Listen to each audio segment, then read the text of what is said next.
Agreement of 1886. So the first Anglo-German agreement, this is an agreement that was signed between German and Britain to confirm who is the owner of a particular territory. So after the paperwork in Bahrain was done, the next major step in actual partition of East Africa was signing of the first Anglo-German Treaty of 1886. So after the paperwork that was done in the Bahrain Conference, so the next step was to sign an agreement between German and Britain to see what they are going to do next.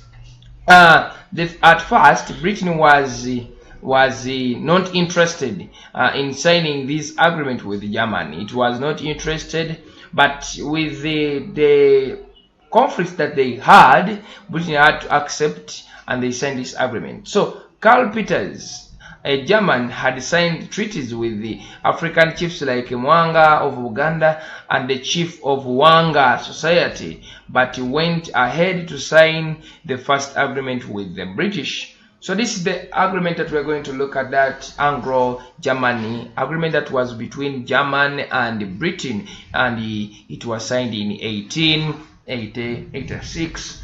Let us look at the terms of this agreement. An agreement must be having terms, and these terms must be respected. So the terms of these agreements, these are the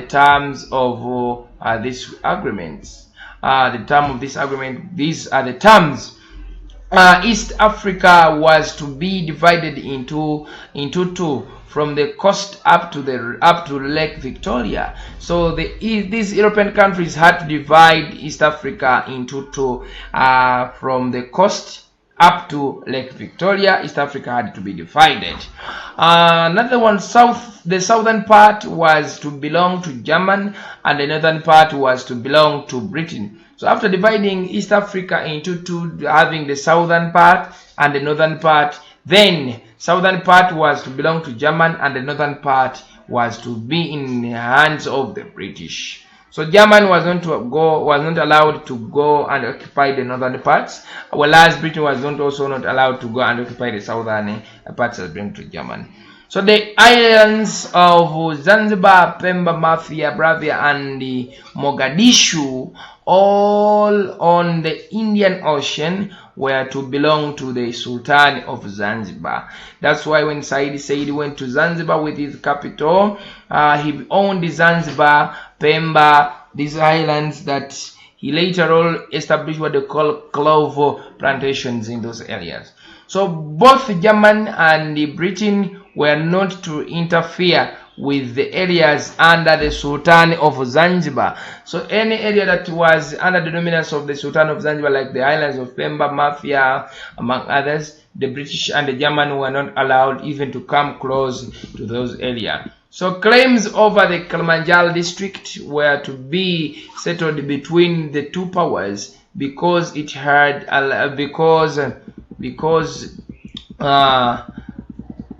because Britain had arrived first in the area before the Germans. So because of the terms and conditions of the Bahrain Conference, any member that arrives in the area before the other, that is now the official control of the area. So since Britain had arrived in Kilimanjaro district before Germany had to accept and leave the area for Britain to control, because of the terms of the Bahrain Congress. So because of those terms, it created at least some peace within the area, and it made these European powers at least to avoid fighting one another.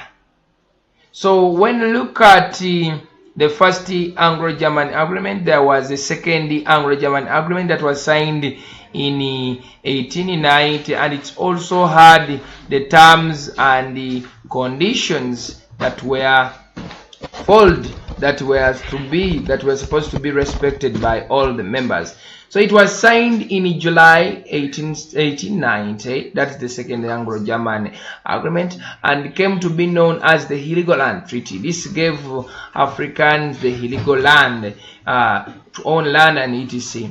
So the terms of the Heligoland Treaty, or the second Anglo-German agreement, goes: Germany was to lose the northern area, and i.e. that is the Wang area in western Kenya, to the British, who would in return also lose the Kilimanjaro area. So another one, the highlands of Pemba, Mafia, Zanzibar were to be given to the British, but remember, in the first agreement they were left for the Sultan to control, but now in the second agreement the British government had to declare protectorate over them. Uganda and Kenya were to be confirmed the British as spheres of influence. Uganda and Kenya were now to be confirmed to be under the British protectorate. Still, Uganda was to become a protectorate, like while Kenya was to become a white settlers colony, a settlers colony. So the agreement was to mark the end of the political and the commercial importance of Zanzibar, since it had become part of the British sphere of the influence. Lastly, among the terms, the colonial rule and economic policies like taxation, cash crop growing were to be introduced in East Africa. So due to the fact that all these terms had to be followed by the European powers, that is Britain and the German, this brought a number of impacts on East Africa. So let us look at the effect of the partitioning of East Africa. After East Africa being partitioned, what happened next? So the partitioning of East Africa completely eroded the independence of East African societies. Africans lost their self-rule to European powers, since they were now the one in charge of them. So the boundaries of East African countries were clearly drawn. So this is the time when now we got this kind of thing, that there is a border between Uganda and Sudan, separating Uganda and Sudan. There is a border separating Kenya from Uganda, likewise Tanzania from Uganda. So way back we didn't have border system, but time came and this system was later on introduced. So many people in East Africa lost their land to the whites, who introduced cash crops, igi, coffee, wheat, sisal, among others. So the Africans lost land, many of them became landless, and at the end of the day they tried to oppose this kind of administration introduced by the Europeans. Many people lost their lives in the course of struggling or to resist the European rule. They lost their lives, leading to depopulation. So the partition marked the end of slave trade and led the introduction of legitimate trade. Remember when the Berlin Conference members they were told that when you occupy an area, ensure that there is no more slave trade in a given area. So slave trade was now also ended in East African territories. The partition led to the formation of chartered companies, the Imperial British East African Company and the German East African companies, which later on helped in the exploitation of East African resources. African kings and chiefs lost their authority to the whites, especially in Tanganyika. Many of the African chiefs and leaders or traditional institutions lost their authority. It led to the introduction of taxes, igi, gun tax, and the hard tax. The hard tax, if you want to get more information about him, you can go to West Africa and you read about the Temune Mende hard tax, whereby the Mende people in West Africa joined hands with the Temune to fight the Europeans that had introduced these hard taxes. The partition led to the development of infrastructures in East Africa. In Uganda, the rail line was established, which silenced or which ended the slave trade. Now time came when trade was being boosted by the rail line. People started now to use the rail line to transport their goods from area A to area B. The partition increased the rivalry between Germany and Britain, that was mentioned.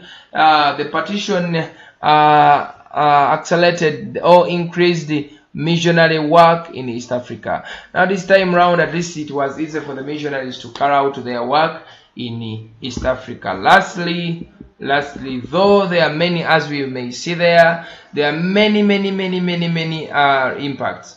The partition code ended the long distance trade and led to its fall, and then later on led to the downfall of different empires. Look at Nyungu ya Mawe and Tipu Tipu plus Chief Mirambo. All these societies had evolved due to the fact that they participated in slave trade. So with its collapse, these states or these kingdoms collapsed. I beg to submit from here. Have a good day.